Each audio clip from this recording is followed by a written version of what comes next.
ओरिया तारा जीरावा उपजी गइले हो पापाजी, भुइया में सोहरी गइले हो डार। कहवा उतरिहे साजन होलो, कहवा उतरिहे साजन होलो। ओरिया तारा जीरावा उपजी गइले हो चाचाजी, भुइया में सोहरी गइले हो डार। भुइया में सोहरी गइले हो डार।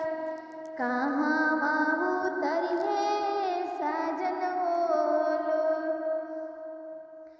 ओरिया तर के जीरावा काटाई देबुई बेटी जी, ओही जे उतरिहे साजन होलो, ओही जे उतरिहे साजन होलो।